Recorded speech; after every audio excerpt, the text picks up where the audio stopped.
স্বাগতম আপনাদের আমাদের ইউটিউব চ্যানেলে। আজকের ভিডিওটি খুবই গুরুত্বপূর্ণ বিষয়, নিজের বুদ্ধিকে কীভাবে বাড়ানো যায়। বুদ্ধি বা ইন্টেলিজেন্স শুধু জেনেটিক নয়, এটা চর্চার মাধ্যমে বাড়ানো সম্ভব।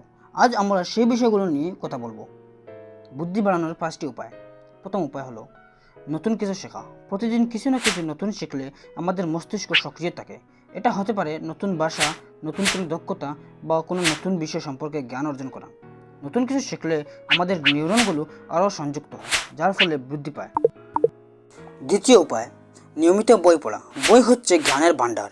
যে কোনো ভালো বই আপনার চিন্তাধারা ও বিশ্লেষণ ক্ষমতাকে উন্নত করবে। নতুন ধারণা ও তথ্য জানার মাধ্যমে আপনি নিজের বুদ্ধিকে আরও প্রসারিত করতে পারবেন। তৃতীয় উপায়, মস্তিষ্কের ব্যায়াম করা। মানসিক জ্ঞান যেমন দাবা খেলা বা সুডুকু সমাধান করা আপনার ব্রেইনের কার্যক্ষমতা বাড়ায়। এগুলো আপনার লজিক্যাল চিন্তা করার ক্ষমতা এবং সমস্যা সমাধানের দক্ষতা বাড়াবে। চতুর্থ উপায়, শারীরিক ব্যায়াম। এটা শুনে অবাক লাগতে পারেন, কিন্তু শারীরিক ব্যায়াম শুধু শরীরেই নয়, আপনার মস্তিষ্কের জন্য উপকারী। নিয়মিত ব্যায়াম করলে রক্ত সঞ্চালন বৃদ্ধি পায়, যা মস্তিষ্কের কার্যকারিতা উন্নত করে। পঞ্চম উপায়, মননশীল আলোচনা করা। আপনার চারপাশের মানুষদের সাথে জ্ঞানমূলক কথা বা বিতর্কে অংশ নিন।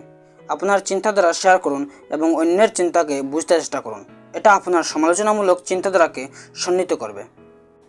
সবশেষে বলবো, আমাদের মস্তিষ্ক যেমন ব্যবহার করবে তেমনই শক্তিশালী হবে। নিয়মিত চর্চা এবং নতুন কিছু শেখার প্রতি আগ্রহ থাকলে নিজের বুদ্ধিকে আপনি ক্রমাগত বাড়াতে পারবেন। আজকের ভিডিওটি যদি আপনার ভালো লেগে থাকে তাহলে লাইক দিন, শেয়ার করুন এবং অবশ্যই সাবস্ক্রাইব করতে ভুলবেন না।